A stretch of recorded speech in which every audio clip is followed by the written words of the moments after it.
Shalom. I'm Eddie Chumney of Hebraic Heritage Ministries, and we welcome you to this week's Focus Israel Report. In this week's report, we're going to be sharing with you regarding the current status of the Israeli-Palestinian peace process, and it is as follows. After failing to pass a UN Security Council resolution at the end of December to recognize a Palestinian state based upon 1967 borders with East Jerusalem as its capital, Palestinian Authority President Mahmoud Abbas said that the Palestinians will resubmit their statehood resolution. On January the 2nd, Palestinian leadership decided to refile that resolution. We will go back to the Security Council until it recognizes our rights, Abbas said. We didn't fail. The UN Security Council failed us. We'll go again to the UN Security Council. Why not? We are determined to join international conventions and treaties despite pressure from others. On January the 1st, 5 new nations joined the UN Security Council. They were Angola, Malaysia, New Zealand, Venezuela, and Spain. Collectively, these nations are more sympathetic to recognize a Palestinian state than the 5 nations that they replaced on the UN Security Council. Jordan, who submitted the Palestinian UN resolution that was defeated in the Security Council, will remain a member of the Security Council during 2015. The Arab League foreign ministers are scheduled to meet on January the 15th to discuss the Palestinian issue. The meeting will review a number of issues, the main one being the developments regarding the Palestinian cause, especially after failing to pass the UN resolution, Arab League Deputy Secretary General Ahmad Heli said. The meeting will also discuss future steps to support the Palestinian position, Heli said. The Jordanian government is not enthusiastic about the Palestinians wanting to resubmit their UN resolution. Jordan believes that the move is too hasty and destined to fail again if the Palestinians do not reach an agreement, specifically with the United States and Great Britain, along with the international community, on a clear-cut path for returning to the negotiating table with Israel. Jordan prefers renewing peace negotiations between Israel and the Palestinians rather than the Palestinians resubmitting a UN Security Council resolution for recognition of a Palestinian state, which will only complicate the current diplomatic situation. In fact, Jordan's King Abdullah tried during his December visit to the United States to promote the resumption of negotiations as per a plan supported by the United States. However, the Palestinians surprised him by unilaterally turning to the Security Council. On the eve of the UN Security Council vote during the last week of December, the Jordanians sought to delay the vote and carry on with discussions regarding the Palestinian resolution, mainly with the United States. But Palestinian Authority President Mahmoud Abbas insisted on continuing with his plan and wanted the vote to take place even at the risk of a U.S. veto. Abbas argued that since it first placed its statehood proposal on the table at the UN Security Council, the United States has not presented a single blueprint that will guarantee even the minimal Palestinian demands for a resumption of peace negotiations with Israel. France warned the Palestinians against escalating a diplomatic battle with Israel after Palestinian Authority President Mahmoud Abbas said that he would resubmit to the UN Security Council a resolution calling for the creation of a Palestinian state. French Foreign Minister Laurent Fabius said, "We are against the logic of letting this spiral out of control. While we think the Palestinians have the right to move the status quo, at the same time there has to be an effort to find a consensus solution. Once you set this cycle off, you get results that you don't want, one way or another." Meanwhile, France has been working prior to the December 30th UN Security Council vote on the Palestinian resolution on a separate resolution with Britain and Germany that aimed to set the parameters in a time frame for new peace talks. French Foreign Minister Laurent Fabius said, "We worked on this resolution believing that we could achieve a consensus, but it wasn't possible," indicating that France was likely to back a new Palestinian resolution provided the text remained broadly unchanged. However, Fabius questioned the wisdom of resubmitting the resolution, adding that he would discuss the issue with Jordan, Egypt, and other regional players. The real question is to understand what is the Palestinian motive behind their move. Is it to get an American veto with the new UN Security Council composition? Is it to reaffirm an attitude toward the Israeli government? We don't know. Meanwhile, Hamas said that it was totally opposed to Palestinian Authority Chairman Mahmoud Abbas's plans to resubmit to the UN Security Council a resolution on forcing Israel to withdraw from the West Bank. Hamas is totally opposed to any return to the UN Security Council by the Palestinian Authority, spokesman Sami Abu Zuri said. Such a step would be political foolishness, which plays a dangerous game with the destiny of our nation. Mahmoud Abbas and the leadership of the Palestinian Authority should completely stop this political foolishness, Zuri said. On December the 31st, Palestinian Authority President Mahmoud Abbas signed applications for Palestinian membership in 20 international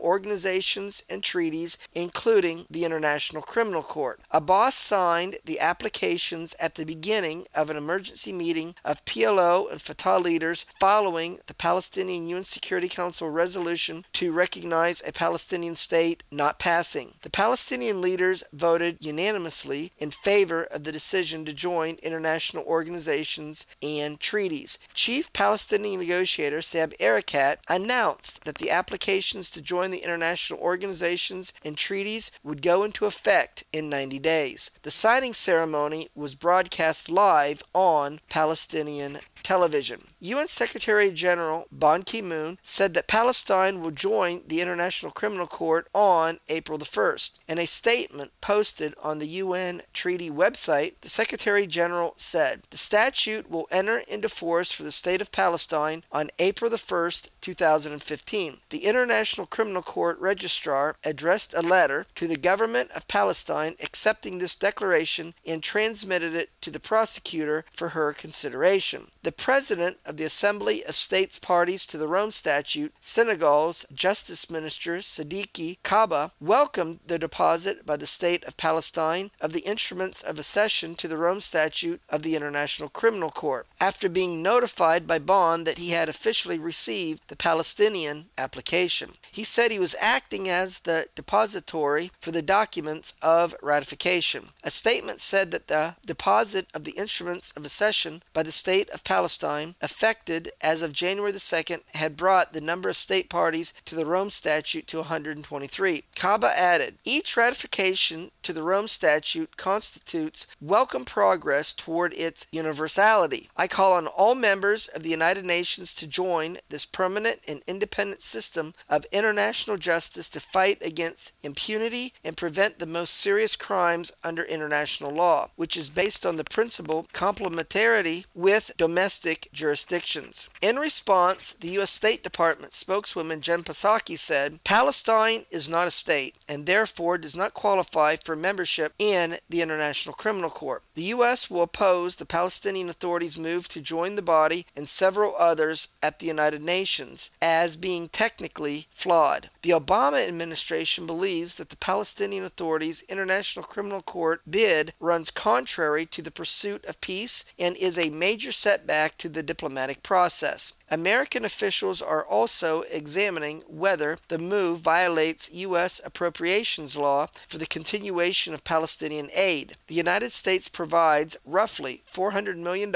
in aid to the Palestinian Authority on an annual basis. Israel Prime Minister Benjamin Netanyahu said that Palestinian moves to apply for membership at the International Criminal Court and to seek statehood unilaterally via the UN has pushed the prospects of peace off the table. He indicated that he wanted an accommodation with the Palestinians in principle, but that a two-state solution was impractical for now, given the Palestinians' desire to get unilateral recognition at the UN. Netanyahu said that the Palestinian leaders were the ones who should be prosecuted at the International Criminal Court over their unification with Hamas. It is the Palestinian Authority leaders who have aligned themselves with the war criminals of Hamas who must be called to account, he said. Israeli soldiers will continue to protect the state of Israel with determination and strength, and just as they are protecting us, we will protect them with the same determination and strength. Asked whether he still supported Palestinian statehood, including the dismantling of Jewish settlements, Netanyahu replied, "With the terms that they want At the moment, it's simply out of the question. Any territory that we would evacuate in the current reality, everyone understands will be grabbed immediately by extremist forces, including Hamas. Netanyahu said that the Palestinian strategy was empty of all content and hindered his readiness to work for a two-state solution, as he set out in a landmark speech he gave at Bar Ilan University in 2009. I don't want a binational country, but the Palestinians have chosen confrontation. They're not going to negotiations. They're going to the UN, to the International Criminal Court, to sue Israeli soldiers, commanders, as war criminals. I mean, seriously, let's give them the territory? Close our eyes? We did that. It happened in the Gaza Strip, and we saw what happened. Hamas won. In response to the Palestinians submitting an application to the UN to join the International Criminal Court, Israel decided to implement economic sanctions against them. Israel froze the transfer of $500 million shekels, about $125 million,